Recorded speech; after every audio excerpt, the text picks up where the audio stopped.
a fait des cartes pour le jeu avec des dessins. On avait proposé par exemple épée pour pirates. On a d'abord écrit les histoires. Puis après, on a essayé de voir si les histoires étaient correctes. Après, comme elle a dit, on a fait les cartes. On les a illustrées. Chaque plateau avait une matière un peu différente et une histoire différente aussi.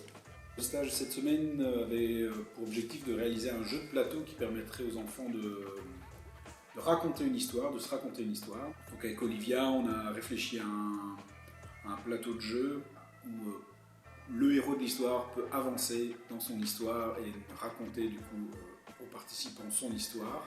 Il doit le faire avant que l'anti-héros de l'histoire, en tout cas l'antagoniste, arrive, le méchant, arrive au bout de son propre plateau. Donc pour ça, ils vont devoir mimer, dessiner, ils vont devoir se poser des questions pour trouver tous des mots-clés qui font partie de l'univers de l'histoire et arriver au bout de l'histoire. Et donc les enfants, eux, se sont appropriés ces règles-là et ont réalisé tous les éléments du jeu, donc les cases, les pions, les cartes, et ils ont également écrit 6 histoires originales qu'on va découvrir en jouant au jeu.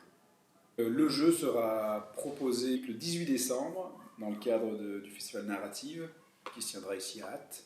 Et donc là, ils pourront vraiment le présenter à leurs parents et puis aux amis, à tout le public qui vient. On a fait du collage, de la peinture, de la craie grasse, du feutre et du postcard. On a fait les gentils et les méchants en argile. On a fait des tampons pour faire le dos des cartes. Moi, j'ai préféré faire les personnages En argile. en argile. Je ne savais pas qu'on pouvait créer des jeux de société tout seul. Enfin, créer les jeux de société nous-mêmes. Moi, c'est S'amuser aussi aussi, jouer qui est important. Oui, s'amuser. Je suis d'accord.